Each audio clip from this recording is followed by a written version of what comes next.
Thì thùng vô nhiên tiếng yêu vì hiện tại thì không có yên và nơi hôn thiếu nhiên trao đi về cả nơi yêu thương vì nhà mai cắm riêng quang hoàng mang mai quán nhẹ tại nhẹ chúa trên mai cắm riêng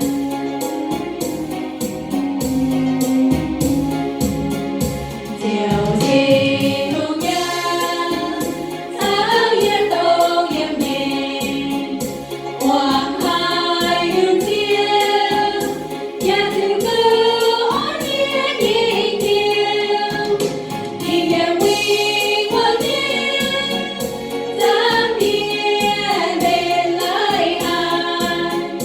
nhẹ nhàng theo điều ón lo mai chiếu nhớ buồn nhẹ nhẹ nhàng